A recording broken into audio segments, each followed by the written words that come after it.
We are now going to log in to a course as if we were a student. This is a typical login page for a student. We usually customize these pages for different clients.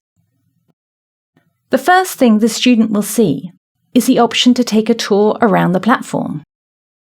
This means that they will see what resources and tools are available on the platform, how to contact the tutor, etc.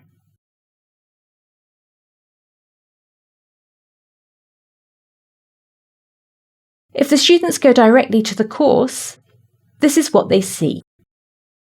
This student has access to a complete level of a General English course, which contains 10 units.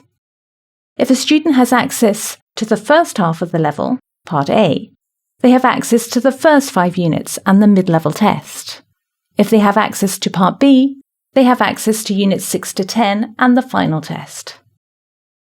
On the right, you can see a series of graphs, which is where the student's progress on the assessed components of the course is displayed.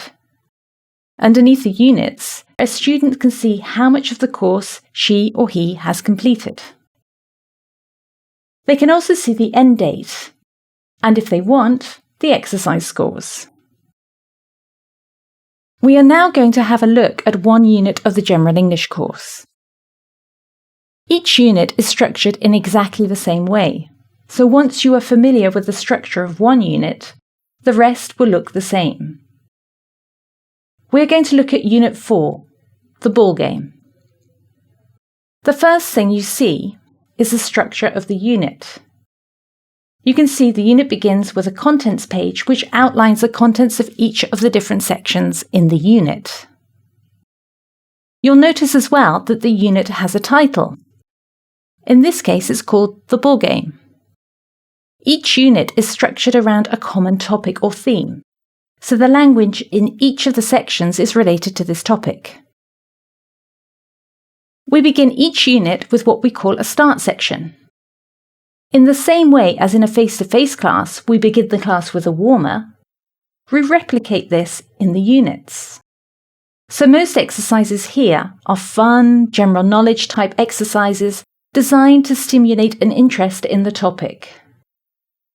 In this example, the student has to read different descriptions of sports and games and identify which sport or game is being described. The next section, the reading section, is central to the unit. This is where students are exposed to a lot of language in context, which will be developed in other sections of the unit. In this case, the text is in Tab 2 of the section. Tab 1 displays a pre-reading task and gives us a good example of how the course is designed to provide the student with constructive feedback. Rather than just answering correct or incorrect, the program responds to the student in a similar way as a teacher would respond in the classroom. If we get the answer wrong, we are told, "Not this recently," to encourage us to think and choose a different answer.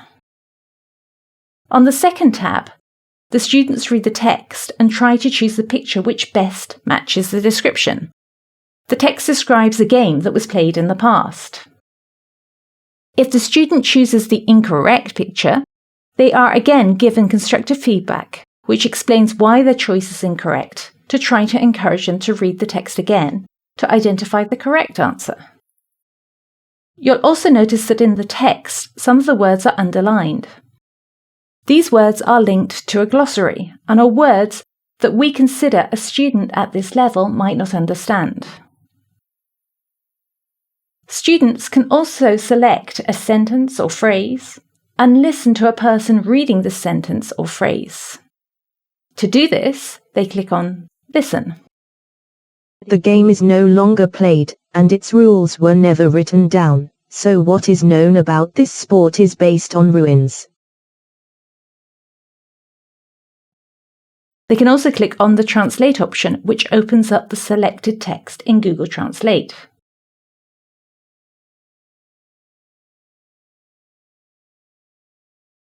The next section focuses on vocabulary related to sports and games. In the text, in the reading section, the students were exposed to a lot of language related to sports and games. In this section, we draw their attention to this language and build on it. In the final exercise, students revise vocabulary from the unit using the speech recognition tool.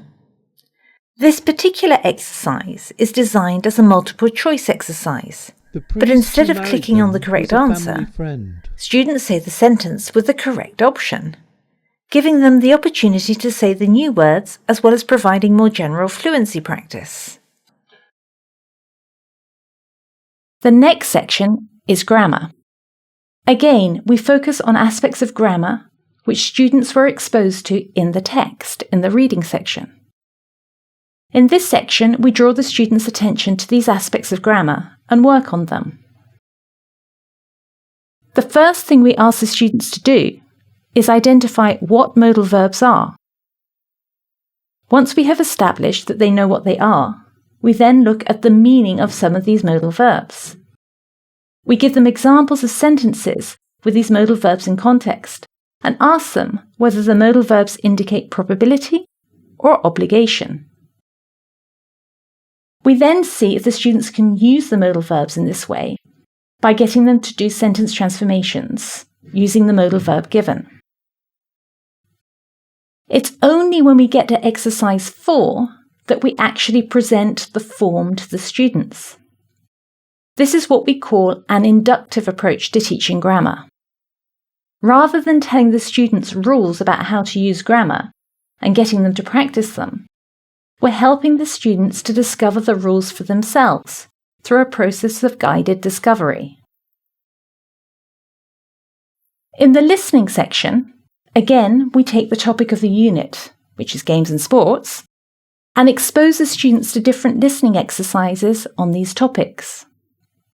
In this first exercise, the students will listen to 8 different situations. The rain has arrived and the umbrellas are coming out, but the players are staying on court for the moment.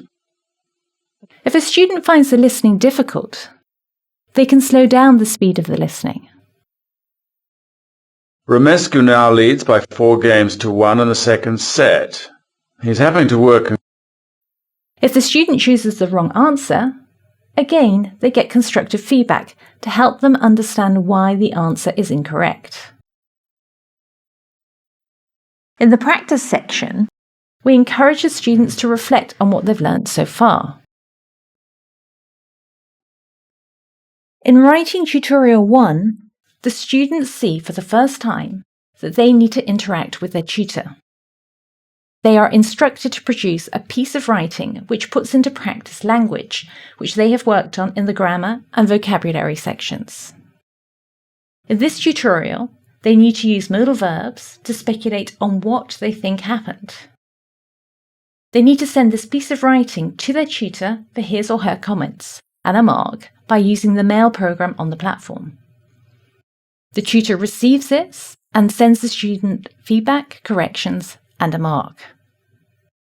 They then move on to a section called Takeaway English.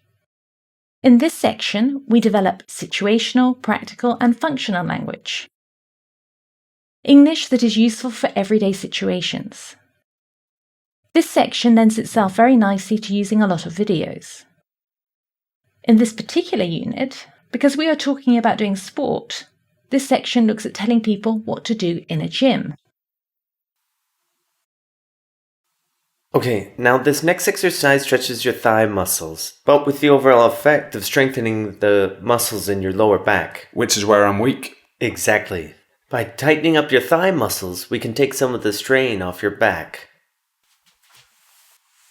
Okay, so now take hold of the back of the chair and bend back your leg. Also, if you click on tab 7, you will see another speech recognition exercise. Here, students practice saying longer sentences. In this case, instructions, in keeping with the theme of the unit. First, they listen to a model. Make sure you keep your back flat on the floor.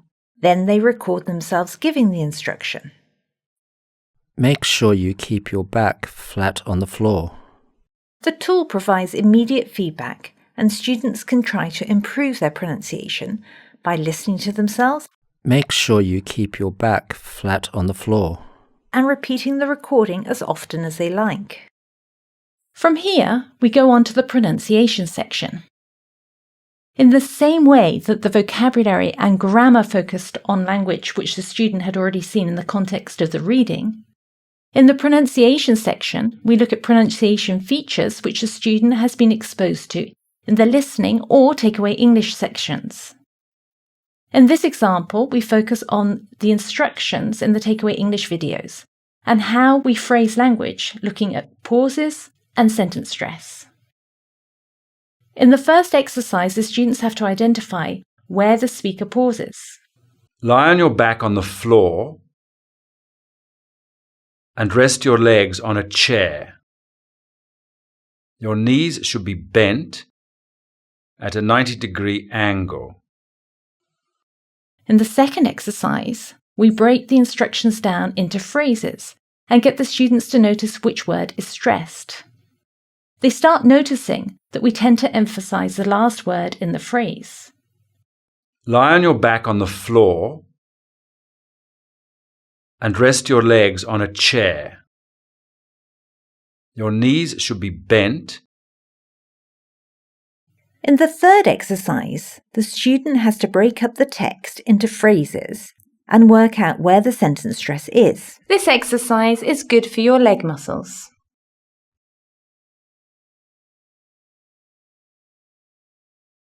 And in the final exercise, students practice reading fluency by reading an entire paragraph aloud. This exercise is good for your leg muscles. Stand facing a wall or door. Place your right leg in front and your left foot directly behind you. Again, they receive immediate feedback about how well they did. After clicking the next button, students can see what their speaking rate was in terms of words per minute and what percentage of words was recognised. They then move on to a section called the forum. The forum is where we invite students to think about the topic of the unit and share their opinion about the topic on level-specific forums. They need to prepare a piece of writing and post it in the forums and read what other students have written. This section is optional. It's optional because some students don't see the point in putting these tasks on forums, but other students really enjoy doing this. Writing Tutorial 2 is the second writing tutorial of the unit. It is always an extended piece of writing, and one of the options is usually the same text type as the students were exposed to in the reading section. This means the students have gone full circle, from reading a text at the beginning of the unit to producing a similar text at the end. This is known as a text and task-based approach to material writing. The final task is then sent to the tutor using the mail program on the platform. In the speaking section, we have a series of exercises that sensitize students to different aspects of pronunciation and provide speaking practice through the speech recognition tool. The first exercise focuses on the difference between two vowel sounds.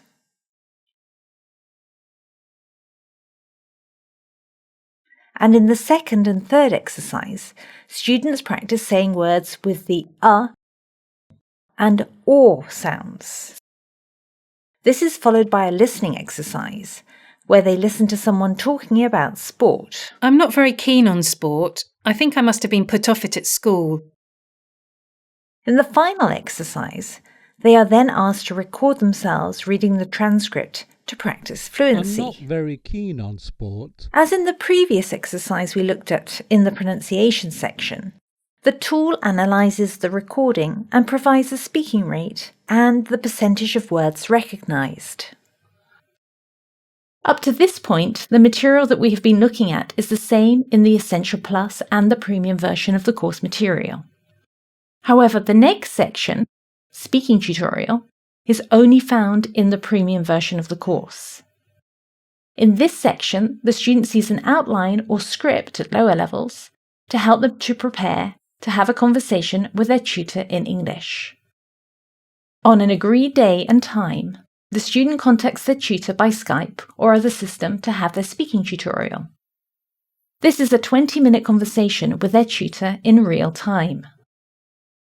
The tutor sends the student written feedback after the conversation.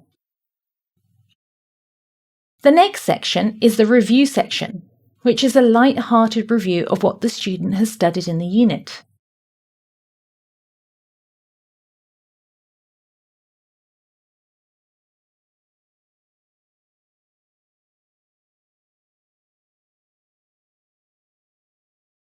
There is a link to a PDF document which includes a summary of the most important language studied in the unit, which the students can download and have access to once the course is finished. And finally, we have the test section. This is when we formally assess what the students have learned. Students can only take the test once. Section 1 looks at vocabulary. Section 2, Grammar. Section 3, Functional Language. Section 4, Reading Comprehension. And Section 5, Listening Comprehension. The marks students are awarded for the test section will contribute to the final grade. The feedback section is where the student is given the opportunity to give his or her opinion about the unit. Tutors receive a copy of this feedback in the mail program, and it also registers on the platform.